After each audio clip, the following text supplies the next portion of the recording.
the keeper of Ravenswick Point. Arthur Winslow had always thought lighthouses were peaceful places. That was before he took the post at Ravenswick Point. The lighthouse stood on a jagged outcrop off the Northumberland coast, connected to the mainland by a narrow causeway that vanished twice a day beneath the tide. The previous keeper, a man named Silas Thorne, had resigned without notice, leaving behind only a terse note pinned to the door. It doesn't like company. Best you leave before the equinox. Arthur, newly appointed and eager to prove himself to Trinity House, dismissed it as the eccentric ramblings of a man who had spent too many winters alone with the sea. He moved in at the start of September, carrying little more than a trunk of clothes, a shelf of books, and a determination not to end up talking to himself within the month. The lighthouse was older than any record accounted for. Local maps dated the current structure to 1823, but the foundation stones beneath it, visible only at the lowest ebb tides, were carved with a workmanship that predated even the Normans. According to a mildly obsessed antiquarian Arthur corresponded with by post, squared blocks of dark stone fitted without mortar ran deep into the rock the lighthouse stood upon, as though the tower had simply been built atop something far older that no one had thought to ask permission of first. For the first fortnight, all was well. Arthur kept the lamp burning, logged the passing ships, and grew fond of the gulls nesting along the rocks. It was on the 16th night that he first heard the tapping. It came from below, not from the storeroom at the base of the tower, but from beneath the storeroom floor, a slow, patient knocking, 3 raps and a pause, 3 raps and a pause, as regular as a heartbeat. He told himself it was the tide working loose stone against stone. He went back to bed. The tapping continued until dawn. By the 3rd week, the tapping had become a fixture of his nights, arriving always after midnight and ceasing always at first light, as though whatever made the sound kept careful watch upon the sun.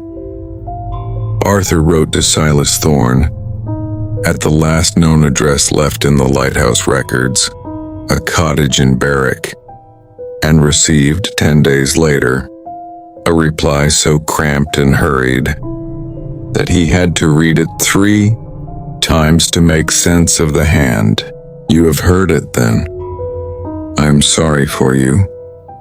I did not believe it myself for the first 2 months, and by the time I did believe, I had already answered it twice.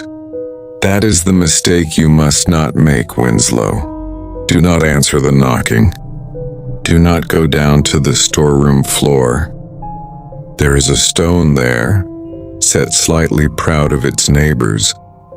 That was not proud when I arrived, and grew more proud each week I stayed.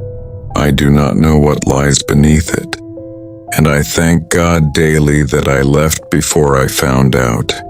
The tower was not built to keep ships safe from the rocks, Winslow. Read the old logbooks kept before 1823 if any survive. I believe the tower was built to keep something else from the ships.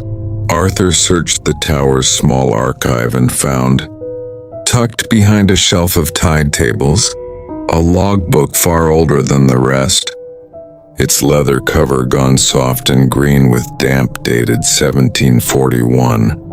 80 years before the current lighthouse had supposedly been built. The hand within was cramped, Latin phrases scattered through the English, and the entries grew steadily stranger as the pages turned. The earliest keeper, a man who signed himself only as B. Coaldale, described a fishing community on the point that had, generations before his own arrival, made some manner of bargain with what he called the tenant below, a being the local fisherfolk fed with offerings left upon the rocks at the new moon, in exchange for calm waters and safe passage through the treacherous shoals surrounding the point.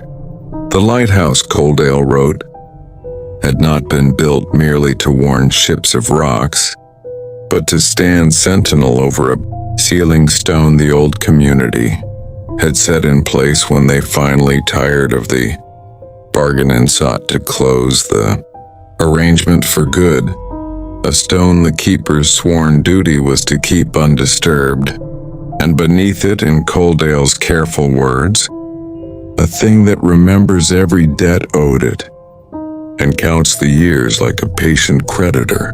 Arthur closed the logbook with hands that had gone unaccountably cold. That night the tapping came earlier than usual, beginning just after 11, and it seemed to Arthur, though he told himself this was only fear playing upon his senses, that the rhythm had changed. No longer 3 raps and a pause, but 3 raps and a pause, and then faintly, unmistakably, a 4th rap softer than the rest, as though testing whether anyone still listened close enough to notice the difference. The days grew shorter, and Arthur found himself dreading the fall of dusk in a way he had never dreaded darkness before. He took to keeping a diary of the tapping's patterns, noting the hour it began, the number of raps, the length of the pauses between them, as though careful record-keeping might somehow tame what he could not explain. The patterns held no comfort. If anything, they revealed a terrible intelligence behind the sound, a patience that seemed to be counting not merely the nights but Arthur himself, weighing how much longer he might be persuaded to stay. He wrote once more to the antiquarian he corresponded with regarding the foundation stones, describing, in careful and deliberately unalarming language, the carvings he had found beneath the proud stone in the storeroom, faint grooves worn smooth by centuries of unseen fingers. The antiquarian's reply took nearly a month to arrive, delayed, he explained, by a bout of illness, and it offered little comfort. He had found references, he wrote, in a monastic record from Lindisfarne to a coastal rite the church had once condemned but never fully managed to stamp out among the fisher communities of the far north, a rite involving a stone, the sea, and something the old monks refused to name directly, referring to it only in trembling Latin as Vetus Inquilinus, the ancient tenant.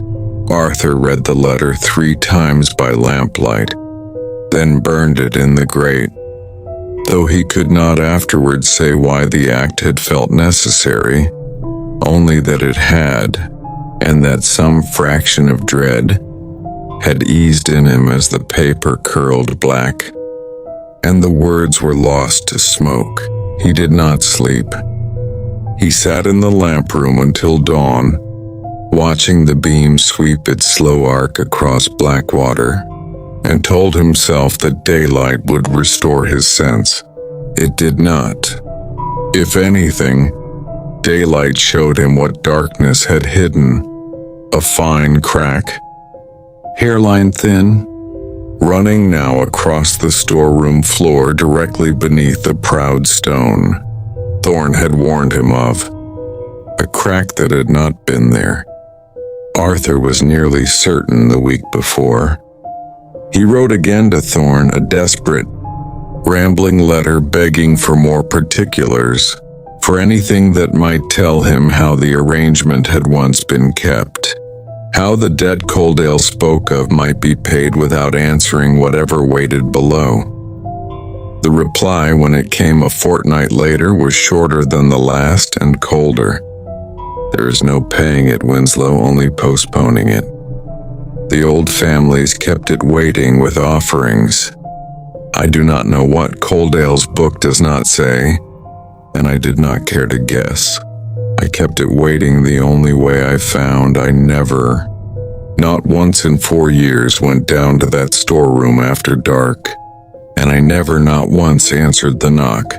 It grows bolder each year. Some fool of a keeper ignores it entirely, believing, as you clearly do, that it is nothing but an old wives' tale and settling stone. I fear you have already given it more attention than is safe, merely by reading Coaldale's book and wondering. It listens for wondering, Winslow, the way a spider listens for the hum in its web. Leave the post. I did, and I sleep now, though not soundly, and I do not go near the coast if I can help it. There are other lighthouses, and none of them, so far as I know, have a tenant. Arthur did not leave.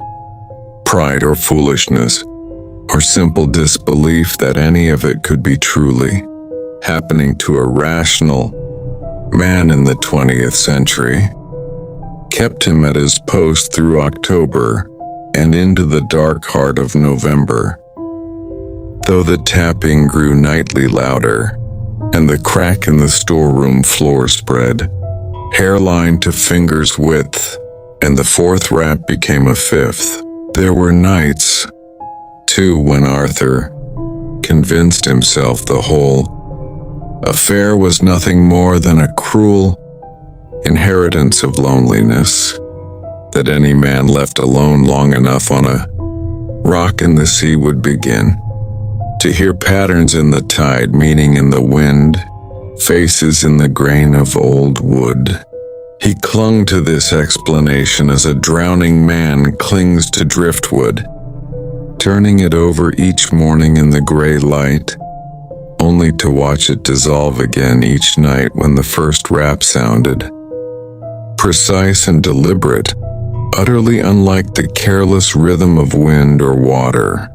He began sleeping with the lamp room door bolted, though he could not have said what good a bolted door would do against something that seemed to rise from the rock itself rather than walk any hallway.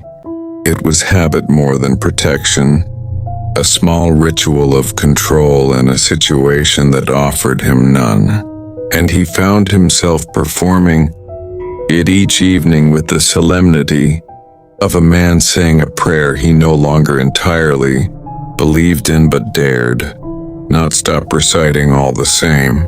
Then one night in the deep cold before the solstice, the fifth rap became a voice.